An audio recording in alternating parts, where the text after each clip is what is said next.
Joys are members of the Seraphim class within the angelic hierarchy's first sphere. These beings have broken free of any physical conception of form and have become truly spiritual. Their body is as free as a flowing river, and it takes shape only on a temporary basis. Joy may take the shape of the human feminine form, but the Seraphim can also shapeshift or even separate into multiple sentient forms at will. Temperantia, the true embodiment of the cardinal virtue of temperance, is often illustrated as an epic giant. Its body rising like a castle, Temperantia possesses two tree-like arms, a compound figure said to illustrate the total reverence in which the Laguna are held by the faithful. When the true power of the virtue of temperance is laid upon our world, it is said to come as a tornado, capable of swallowing an entire country. Humans are helpless to guess at the impetus behind the divine will, whether it be anger or happiness, and are left only with prayers and promises of personal temperance, if only the heavens should make the storm subside. If humans were truly able to see angels, they would never expect an angel to appear as an automobile. However, it goes without saying that Irenic has existed since long before even the concept of history.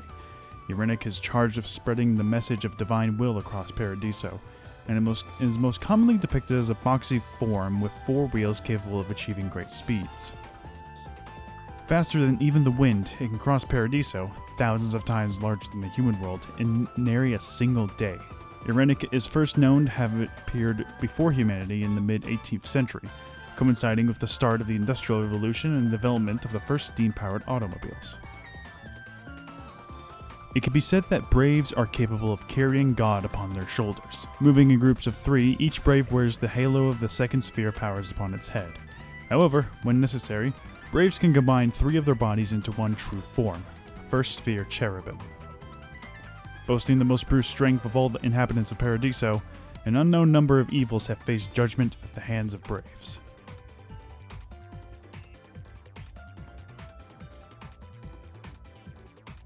A giant endowed with 6 fearsome arms capable of pulverizing mountains, those unfortunate enough to fall underfoot of the demon are subject to days-long violent earthquakes. Lacking knowledge but brimming with brutality, it is said that even the most powerful of conjurers should take heed of the danger this beast presents.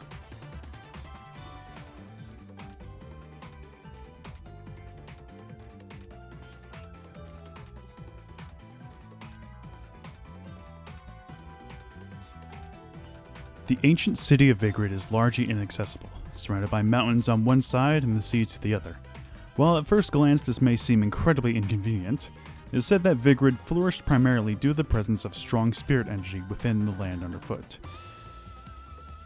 The Umber Witches and Lumen Sages, each with respective control over dark and light, must have needed a land replete with this spirit energy to enable them to oversee history. The ways of time have modernized Vigrid, spurring rapid development. However, its residents still avoid outside contact, preferring to maintain their own culture and religious outlook. Their only link with the outside world is a single long-distance rail line.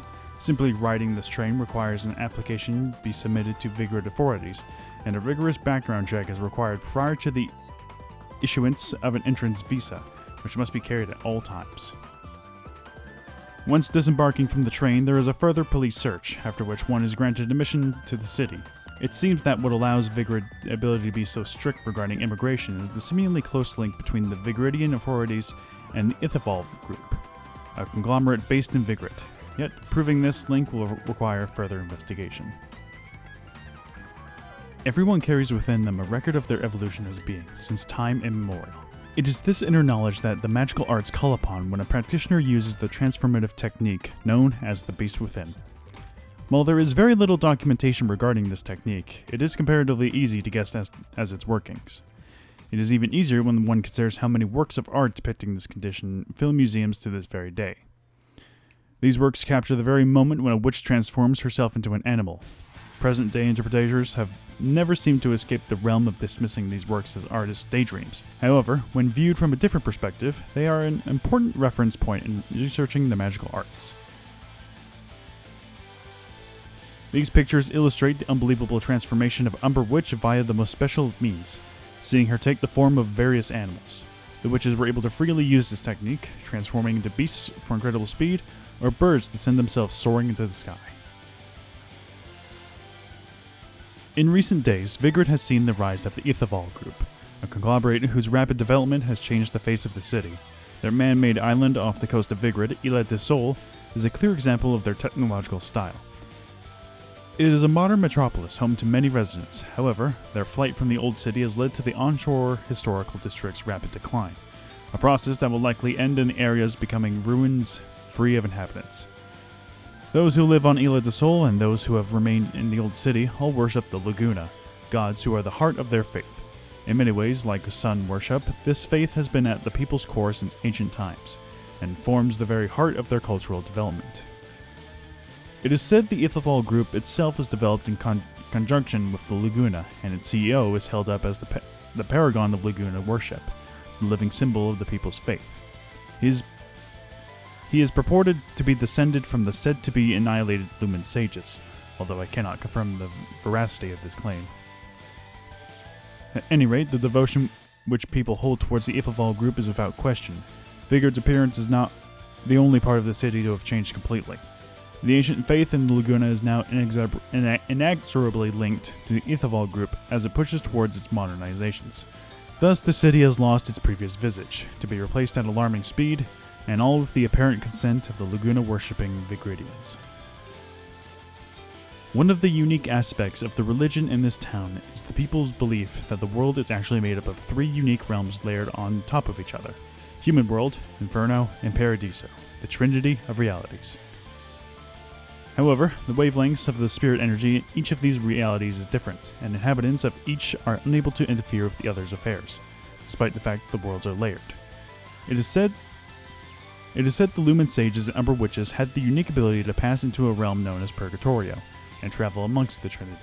It is believed that the witches and sages each made contracts with the masters of the light and dark worlds, and can use special abilities granted to them by their masters. Underlying all of this, though, is the presence of the Trinity of realities. Even during the witch hunts, it seems those suspected of being witches were lured into Purgatorio, an act the people called being spirited away, and the presence in the no man's land was used as justification for further acts of persecution.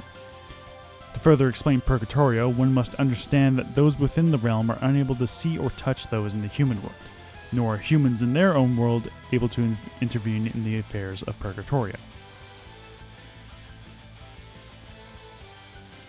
Moreover, what we identify as material objects may have different appearances in the different realities.